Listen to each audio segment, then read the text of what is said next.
उपमुख्यमंत्री पदाला नियम नाही, मग केवळ विरोधी पक्ष नेत्यालाच नियम का लावता? उद्धव ठाकरेंचा हल्लाबोल. राहुल नार्वेकरांशी उद्धव ठाकरेंची चर्चा.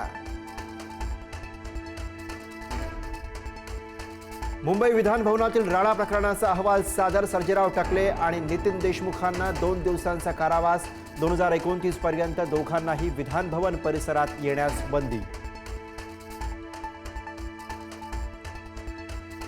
नवाब मलिकांमुळे मुंबईत भाजप आणि राष्ट्रवादीमध्ये ठिणगी. मलिकांच्या नेतृत्वात राष्ट्रवादी लढणार असेल तर युती करणार नाही, मुंबई भाजप अध्यक्ष अमित साटम यांनी ठणकावलं.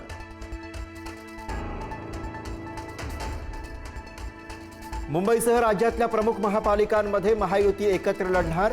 रवींद्र चव्हाण यांची घोषणा. इतर महापालिका निवडणुकांची जबाबदारी स्थानिक नेत्यांवर. चव्हाणांची माहिती.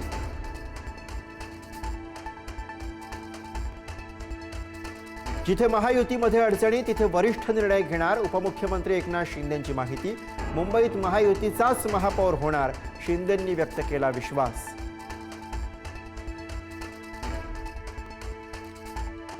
पंधरा डिसेंबर नंतर कोणत्याही क्षणी महापालिका निवडणुका होण्याची शक्यता. 14 किंवा 15 जानेवारीला मतदान होण्याची शक्यता. पहिल्या टप्प्यात कोल्हापूर, इचलकरंजी तर दुसऱ्या टप्प्यात मुंबई, पुणे, ठाणे असण्याची शक्यता. लाडकी बहीण योजनेतून तब्बल 165 कोटी रुपये लाटले. अपात्र लाभार्थ्यांचा तब्बल 165 कोटी रुपयांवर डल्ला. महिला बालविकास मंत्री आदिती तटकरे यांची कबुली. लाभार्थ्यांमध्ये पुरुषांचाही समावेश. केंद्रीय कॅबिनेट बैठकीमध्ये जनगणनेसाठी निधी मंजूर. 2027 मध्ये देशात 2 टप्प्यात जनगणना होणार. जनगणनेसाठी 11,718 कोटींचा निधी मंजूर.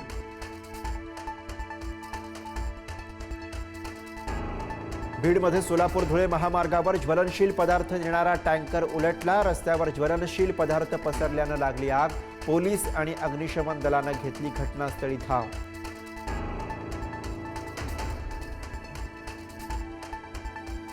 सुरत चेन्नई महामार्ग आता नाशिक चेन्नई होणार. केंद्रीय वाहतूक मंत्रालयाची माहिती.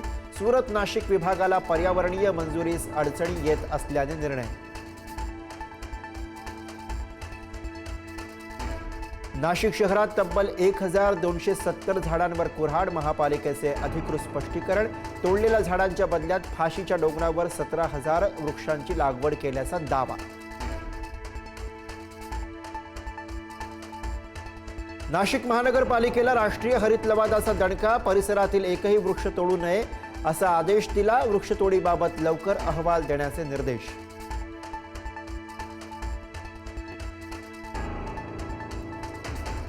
राज्य सरकार आणि मायक्रोसॉफ्ट कंपनीमध्ये करार. 15 लाख लोकांना रोजगार मिळणार. मायक्रोसॉफ्ट कंपनीची मुंबईत मोठी गुंतवणूक.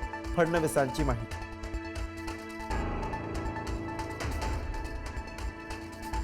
विद्यार्थ्यांच्या मागण्यांसाठी नागपुरात विधान भवनाच्या गेट परिसरामध्ये विद्यार्थ्यांचं आंदोलन. ऑल इंडिया स्टुडंट फेडरेशन आक्रमक.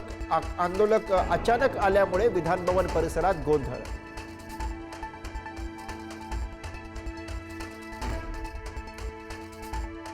सभागृहामध्ये मंत्री उपस्थित नसल्याने सुधीर मुनगंटीवारांचा संताप. आमदार उपस्थित असताना मंत्री नसले तर त्यांच्यावर बिबट्या सोडा. उत्तर देण्यासाठी मंत्री उपस्थित नसल्यामुळे मुनगंटीवार आक्रमक.